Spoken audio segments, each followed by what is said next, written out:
اللہم صلی علی محمد و آل محمد وعجل فرجہم اجمعین۔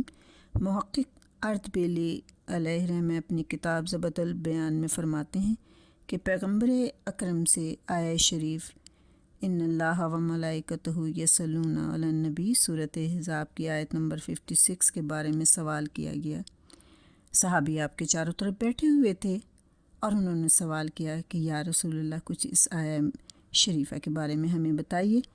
تو آپ نے فرمایا کہ تم اگر مجھ سے اس کے بارے میں نہ پوچھتے تو میں بھی کبھی نہ بتاتا، کیونکہ یہ پوشیدہ علوم میں سے ہے اور میں تمہیں کبھی بھی اس کے متعلق خبر نہ دیتا۔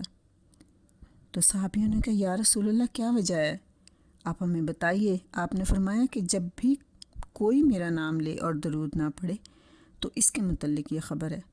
تو پھر صحابیوں نے کہا یا رسول اللہ ہمیں بتائیے کیا خبر ہے۔ آپ نے فرمایا کہ خدا تعالیٰ نے 2 فرشتے مجھ پر موکل بنائے ہیں، جب بھی کسی مسلمان کے پاس میرا ذکر کیا جاتا ہے اور وہ مجھ پر درود بھیجتا ہے تو وہ 2 فرشتے کہتے ہیں غفر اللہ لک، خدا تجھے معاف کرے۔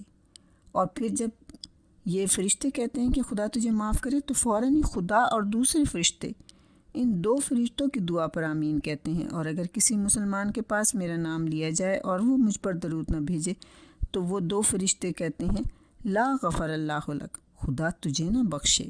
اور فوراً ہی جب یہ فرشتے کہتے ہیں لا غفر اللہ لک، خدا تجھے نہ بخشے، خدا اور 2 فرشتے کہتے ہیں آمین کہ خدا تجھے نہیں بخشے گا۔ اللہم صلی علی محمد و آل محمد وعجل فرجہم اجمعین۔